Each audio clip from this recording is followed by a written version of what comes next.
Good news para na pod ni sa mga tao nga angay makahibalo ug makadungog bahin sa pulong. So ang pulong nga Salmo kapitulo 78 bersikulo 1. Pamati o katawhan ko sa akong pagtulunan. Patalinghugi ang isulti ko kaninyo. Sultihan ko kamo sambingay o sugidlan mga pagtulunan sa kakaraanan. Mga butang nga atong nadungog og nasayran nga gisugilon kanato sa atong mga katigulangan. Dili nato kini ililog sa atong mga anak, kundili atong isugilon sa sunod nga kaliwatan. Ang gahom sa Ginoo ug ang mga katingalahan niyang buhat. Gihatagan niyag mga balaod ang katawhan sa Israel. Ug gihatagan niyag kasuguan ang mga kaliwat ni Jacob. Gisugo niya ang atong mga katigulangan sa pagtudlo niini ngadto sa ilang mga anak aron makakaton niini ang sunod nga kaliwatan ug tudluan usab nila ang ilang mga anak niining paagiha musalig sila sa Dios ug dili malimot sa iyang nabuhat kundili magmatinumanon kanunay sa iyang mga sugo. Dili sila angay manig-ingon sa ilang katigulangan nga mga masupilon ug sukihan mga tawo nga dili lig-on ug pagsalig sa Dios ug wala magmatinumanon kaniya. Sa adlaw sa panagsangka nanibog ang mga taga Ephraim nga sangkap sa mga panak. Wala nila tumana ang ilang kasabutan uban sa Dios. Nagdumili sila pagtuman sa iyang balaod. Nalimot sila sa nahimo niya pinaagi sa mga milagro nga iyang gipakita kanila. Atubangan sa ilang katigulangan nagbuhat siyag mga milagro didto sa kapatagan sa Suan ug sa yuta sa Ehipto. Gibahin niya ang dagat ug gipalatas sila niini ug gipabarug niya nga daw paril ang katubigan. Maadlaw tultulan niya sila pinaagi sa panganod ug sa tibuok gabii gigiyahan niya sila pinaagi sa kalayo. Gipaliki niya ang mga bato didto sa kamingawan ug gihatagan niya sila daghang tubig gikan sa kahiladman. Gipabuhagay niya gikan sa bato ang usa ka tubod ug gipadagayday niya ang tubig sama sa suba. Apan nagpadayon sila sa pagpakasala batok sa Dios ug didto sa kamingawan ilang gisuklan ang labing gamhanan. Gituyuan nila pagsulay ang Dios pinaagi sa pagpangayo sa pagkaon nga ilang gipangandoy. Gibiyay-biyay nila ang Dios.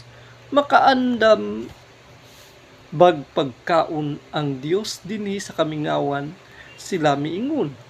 Tinuod nga gihampak niya ang bato ug mibuhagay ang tubig apan makahatag ba usab siyag pan ug karni kanato. Busa na suko ang Ginoo sa pagkadungog niya niini. Gipaantos niya sila pinaagi sa kalayo ug misamot ang iyang kasuko kanila, kay wala man sila mutuo kaniya, o wala musalig nga siya muluwas kanila. Apan gisugo niya ang kalangitan nga buksan ang ilang pultahan, ug gihatagan niya silang pagkaon gikan sa langit pinaagi sa pagpaulan ug mana aron ilang makaon. Busa nang ngaon sila sa kalanon sa mga anghel. Gihatagan niya sila sa tanan pagkaon nga ilang gikinahanglan. Unya gipahuros niya ang hangin gikan sa sidlakan ug pinaagi sa iyang gahom iyang gipahuros ang habagat, ug gipadad-an niya sila mga langgam nga sama kabaga sa abog ug ingon kadaghan sa balas sa kabaybayunan. Nang hugpa kini sa taliwala sa kampo ug libot sa ilang mga tulda.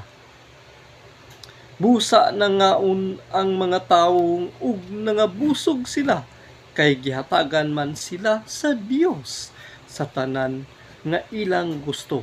Apan samtang sila nangaon pa, bisan gani sa wala pa ni sila mabusog, nasuko ang Dios kanila ug gipatay niya ang labing kusgan kanila, ang labing maayong batan-on sa katawhan sa Israel. Bisan pa sa iyang mga milagro, ang katawhan nagpadayon sa pagpakasala ug wala sila manuo. Busa gitapos niya ang ilang kinabuhi ingon sa gininhawa pinaagi sa kalit nga katalagman. Apan sa dihang gipatay niya ang pipila kanila, ang uban midangop kaniya, naghinulsol sila ug nagpakitabang kaniya. Nahinumdum sila nga ang Dios ilang tigpanalipod ug ang labing halangdon mao ang ilang manluluwas. Apan pulos pag-ulog-ulog ug mga bakak ang ilang gisulti. Wala sila magmatinud-anon kaniya. Wala nila tumana ang ilang saad kaniya. Apan maluluyon ang Dios sa iyang katawhan. Busa gipasaylo niya ang ilang sala ug wala niya sila laglaga. Sa makadaghan gipugnan niya ang iyang kasuko ug kapungot. Gihinumduman niya nga sila tao lamang ug sama sa hangin nga muhuros ug mahanaw. Pagkadaghan sa higayon nga sila misukol kaniya didto sa kamingawan. Pagkadaghan sa higayon nga siya ilang gihatagag kaguol, kanunay nilang gisulayan ang Dios o gipalagot ang balaang Dios sa Israel.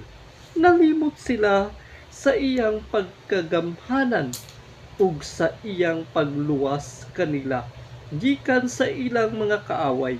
Nalimot usab sila sa katingalahan niyang mga buhat didto sa kapatagan sa suan sa yuta sa Ehipto. Gihimo niyang dugo ang kasubaan aron dili na makainom ang mga Ehiptohanon. Gitpadad-an niya silang mga langaw nga nagpaantos kanila ug mga baki nga nakahatag og kadaot sa yuta. Gipadad-an niya sila mga ulod aron pagkutkot sa ilang tanom ug mga dulon aron paglaglag sa ilang kaumahan. Gipamatay niya ang ilang kaparasan pinaagi sa ulan ug nga yelo. ug gilaglag ang ilang mga punuan. Sa igos pinaagi sa hilabihang katugnaw. Gipatay niya ang ilang mga baka pinaagi sa ulan nga yelo ug ang ilang mga karnero pinaagi sa liti. Gihampak niya sila sa iyang bangis nga kasuko. Gihatagan niya silag dakong kalisdanan.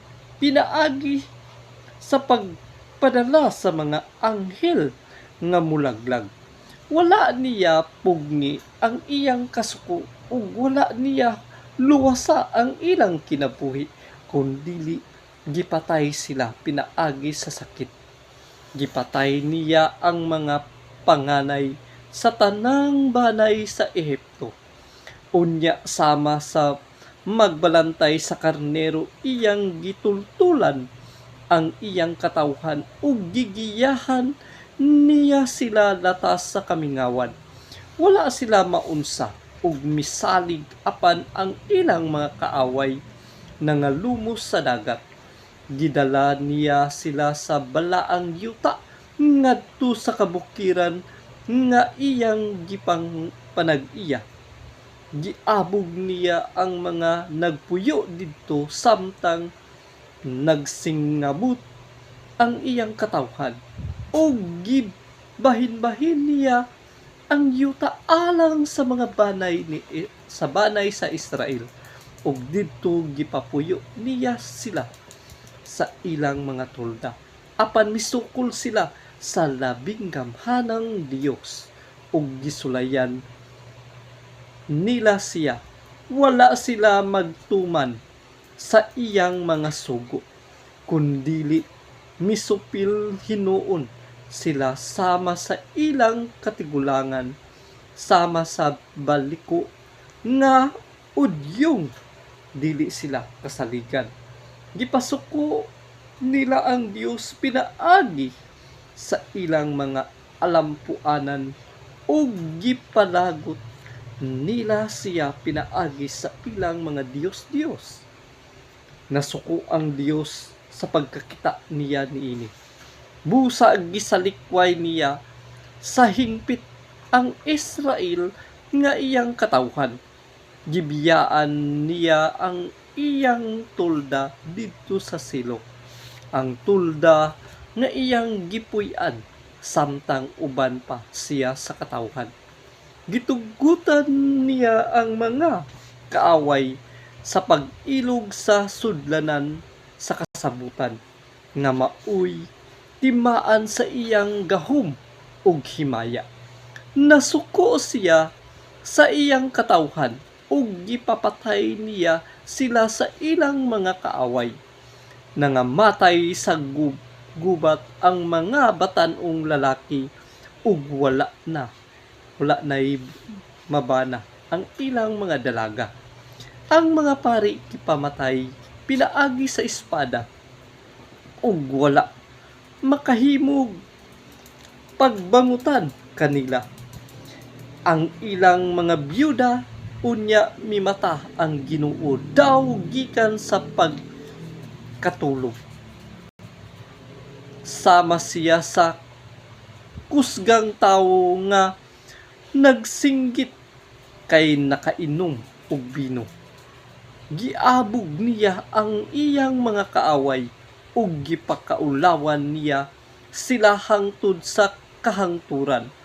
Gisalikway niya ang mga kaliwat ni Jose. Wala niya pilia ang banay ni Ephraim.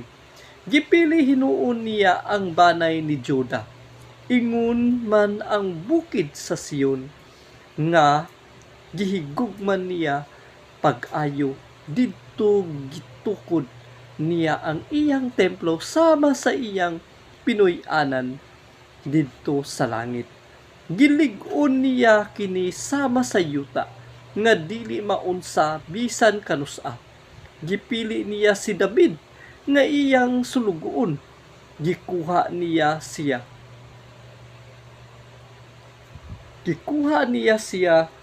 o gikan sa magbalantay sa karnero. Gihimo niya siyang magbalantay sa Israel nga katawhan sa Dios. Bantayan sila ni David sa kadakong paghigugma ug pagkamatinud-anon ug gimanduan niya sila sa paagi nga maalamon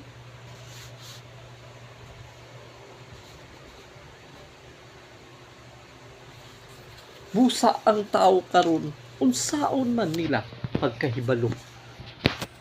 Ang Ginoo pinakalabing maayo nga buhaton sa tao ang pagsunod sa iyang kabubuton, ang pagsunod sa iyang kasuguan, ang pagsunod sa iyang mga pulong. So munang dili pa nila masabtan unsa ba gayud ang pinakaimportante sa tao ngano ang Ginoo masuko sa tao. Tungod kay ila manggisalikway ang kasuguan sa Dios ug pagtuman niining kasuguan sa Dios. Makita nimo sa palibot ang mga tao dili na sila musubay. Apan ang ilang kaugalingon gipaka-Dios na. Ang tao karon nga nagsalig sa ilang kusog apan sila huyang. Alaot katong tao nga misalig siyang kaugalingon ug gisalikway ang Dios. Bulahan katong tao nga huyang apan ang iyang gikwaag kusog mao ang Dios. Pagkahalang dun sa gahom sa Dios, walay makapildi.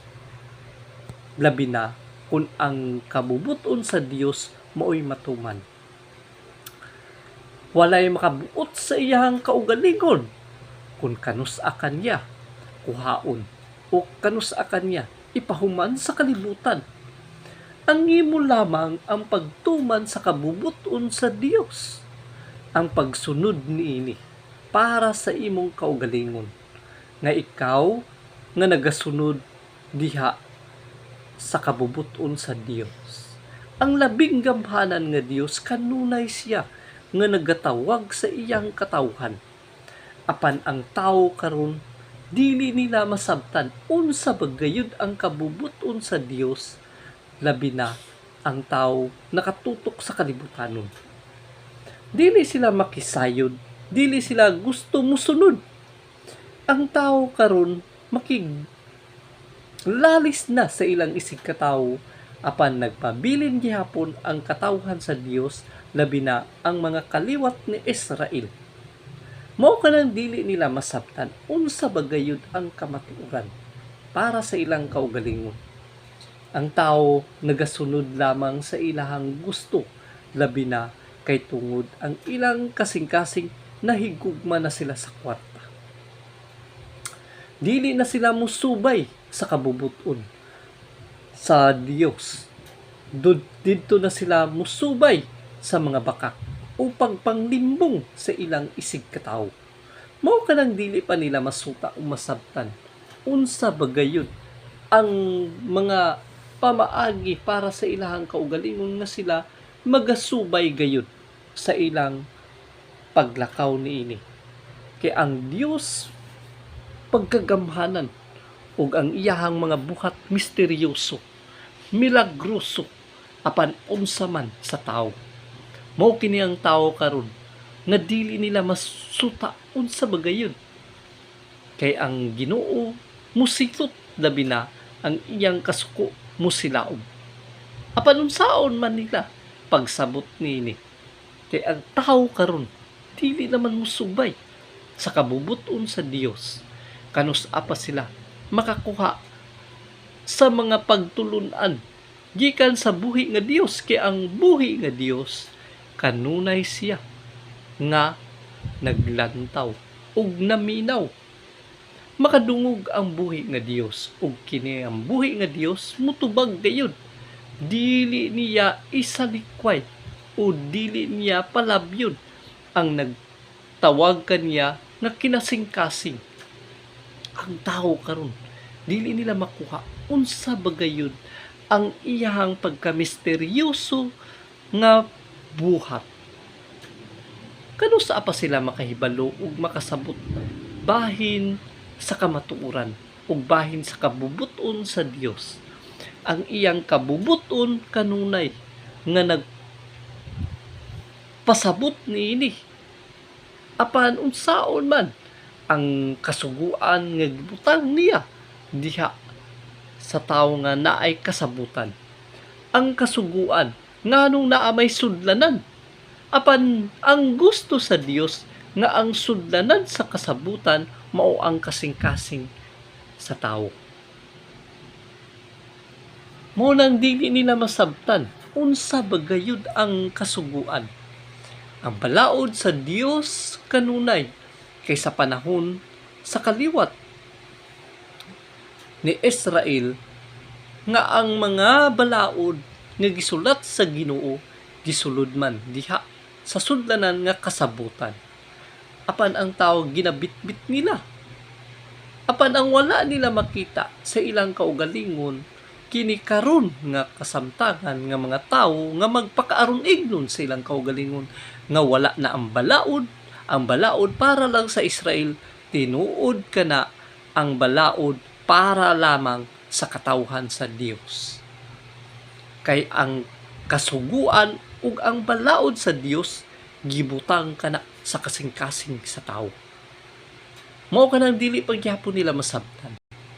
Ug ang puloy-anan sa Dios mao man ang lawas sa tawo, mao ang gitawag nga templo kay ang Dios may nagbuhat sa tawo.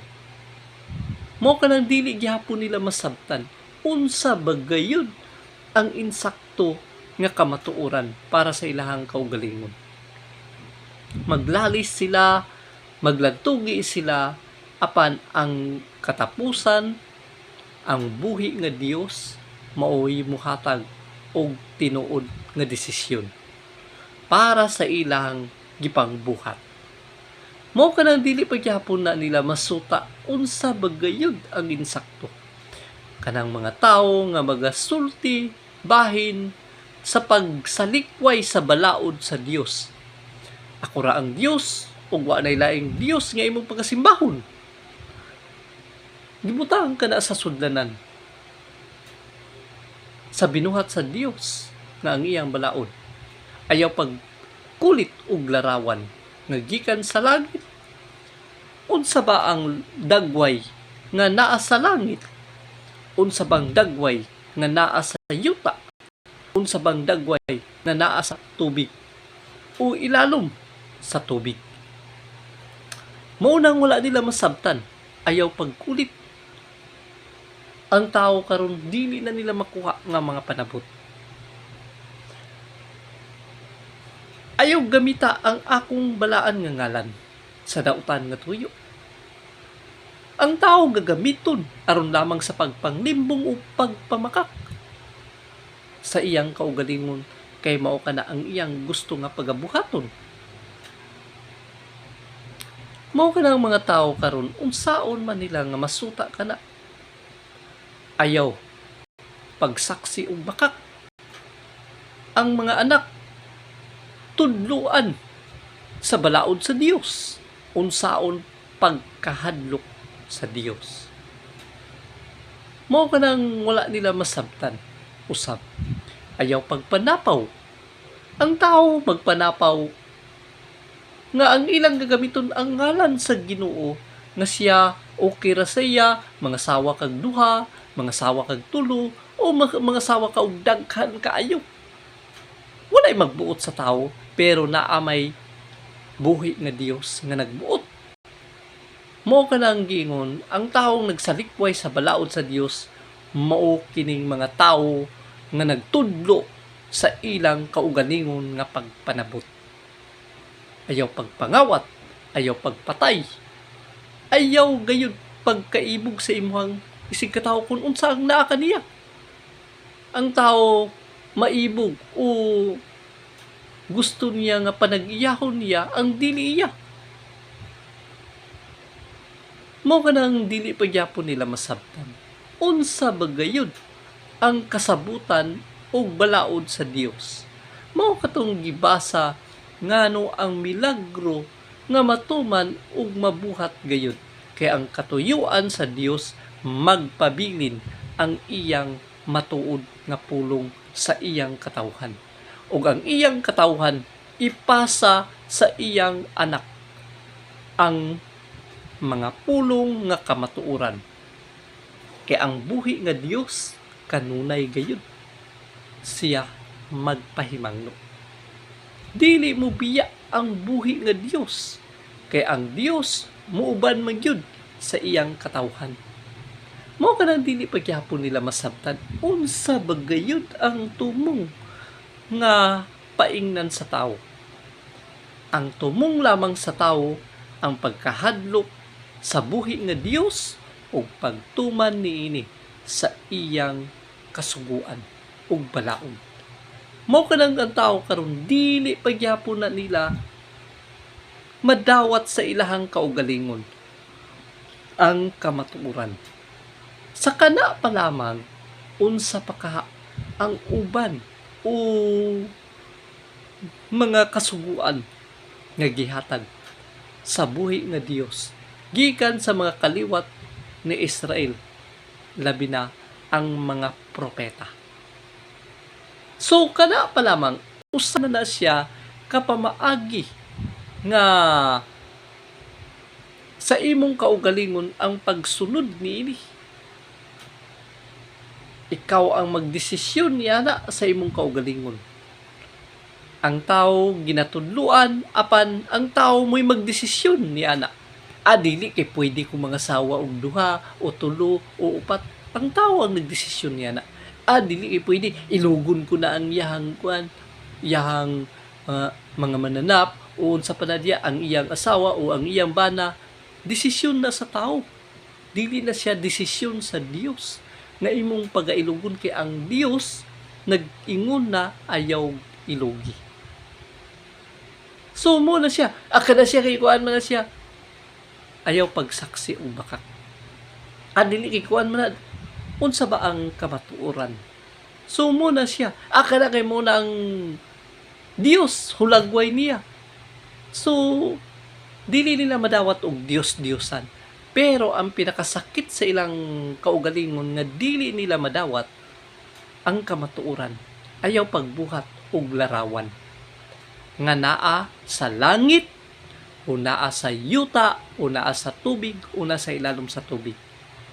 Pagkasayon do kay sabton, kay ang Dios buhi og siya espiritu. So dili na ka maglisod og pagsabot niya na. Ayaw gamita ang balaan nga ngalan sa Dios.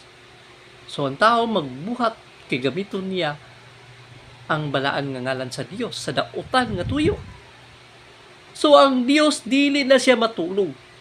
Ngano ang tao mo makasulti man ang Dios basin natulog kay tungod wala na siya mulantaw kanimo kay tungod wala nimo gisunod ang balaod sa Dios o ang iyang mga kasuguan.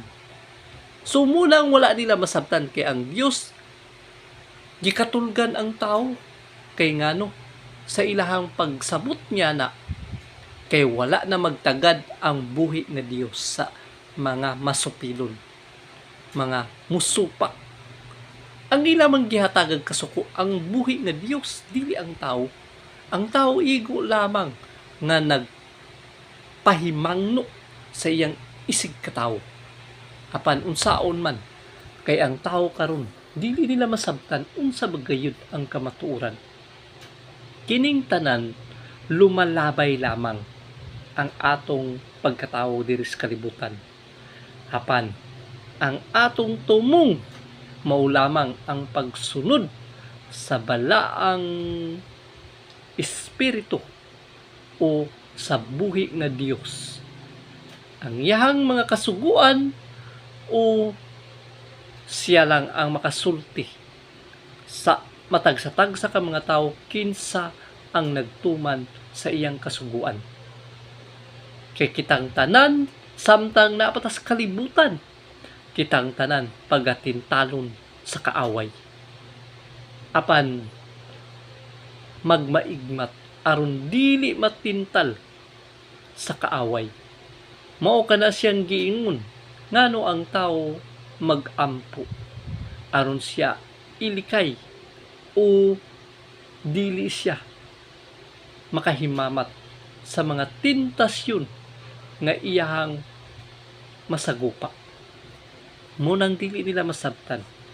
Kung ikaw magpabilin pagpabilin nga matinud-anon sa buhi nga Dios, mao ka nang dili pagyapon nila masabtan. Unsa bagayod ang insakto para sa ilang kaugalingon kay kining tanan lumalabay lamang. Apan ang pinakaimportante sa tao mao lamang ang pagsunod sa buhi nga Dios ug pagtuman nini sa iyang mga kasubuan, labi na sa iyang mga balaod, aron ikaw makalikay sa pagpakasala at ubangan sa buhi nga Dios. Kay ang iyang gahom kanunay ka na siyang nagatabon sa iyang katawhan. Apan sa panahon mo nang gingon nganong gisilutan man siya, ang buhi nga Dios mo'y nasayod niya na. Nganong gisilutan ug moingon ang tao nga katawhan man sa Dios apan wala nila masabtan, kay ang buhi nga Dios maoray nasayod labi na sa ilang mga daotang binuhatan sa tago. Hinaot nga kini nga mga pulong makatabang nga kini kanunay nga mutatak sa inyong hunang-huna ug sa inyong kasing-kasing, kay kining tanan ang katuyuan lamang ang pagsunod sa kabubuton sa Dios, ang mga bakakon, ang mangingilad, ang tikasan, ug kining mangingilog, ug kining tigbutang-butang, ug kining tig-awat-awat sa hulagway sa Ginoo sa iyang dagway, apan dili di ay mao kana ang resulta sa mga tawo nga kulang sa kahibalo. Tungod sa ilang kakulang sa kahibalo, sila mga laglat.